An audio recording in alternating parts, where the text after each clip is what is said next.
এই দুঃখ প্রকাশটা পর্যন্ত আমার ছাত্ররা করছে। অ্যাম্বুলেন্স যেতে পারে না, মানুষ যেতে দেয় না, আমরা যেতে দেই না, এই ধরনের মিথ্যাচার আপনি কেন করলেন? আমি এই জন্য তাদের ক্ষমা চেতে হবে। আপনারা সময় টিভি, দেশ টিভি যারা আছেন, আমি আপনাদের কাছে বিনীত অনুরোধ করব, অন্তত স্বচ্ছ কথাটা দেন। আপনারা সাংবাদিক, আপনি আপনার জীবনে কখনো হলুদ সাংবাদিকতার কথা নিয়ে বাঁচতে চান? যদি ভালোভাবে বাঁচতে চান, মানুষের মতো বাঁচতে চান, সত্য নিয়ে বাঁচতে চান। আমি শিক্ষক, আমি এখানে এই আন্দোলনের সাথে সভাপতি আমার শরীক হওয়ার কথা না। আপনি যে বললেন শিক্ষকদের পাবেন না, সত্যিই তো পাবেন না। এটা তো শিক্ষকদের আন্দোলন ছিল না। আমি এঁকেছিলাম আমার এথিক্স থেকে। এখানে কে আসতো বা না আসতো তা না, আমি এঁকেছি আমি বাংলাদেশের নাগরিক হিসাবে। আপনি সাংবাদিক সেটা না, আপনি সংবাদ লেখেন, সংবাদ বলেন বাংলাদেশের নাগরিক হিসাবে। Still, independent TV, are we even here?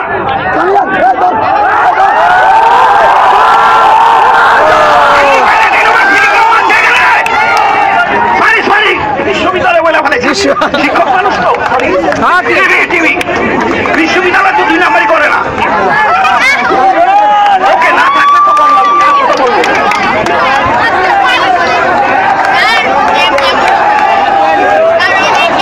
আর এনবিআরের সিদ্ধান্ত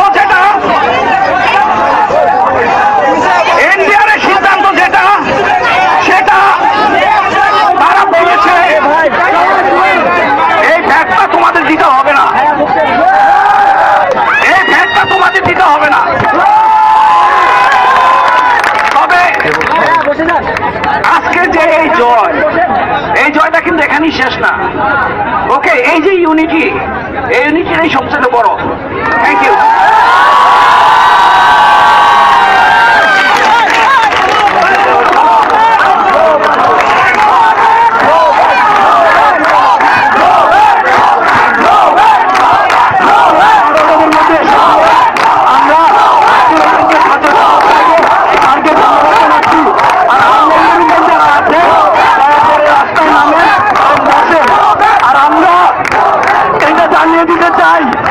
বিশ্ববিদ্যালয়ের উপর ভ্যাট ধার্য করা মানে সেটা ঘুরে ফিরে ছাত্রদের উপরই আসবে।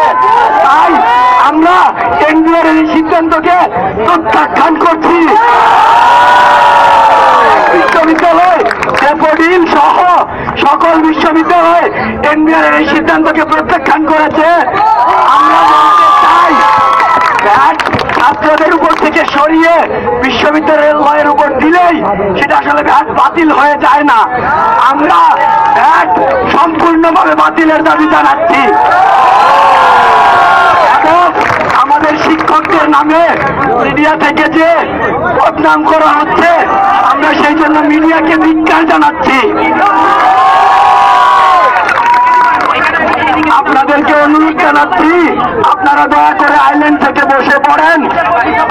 এই ভ্যাটের সিদ্ধান্ত সম্পূর্ণভাবে বাতিল না হওয়া পর্যন্ত আমাদের আন্দোলন চলবে।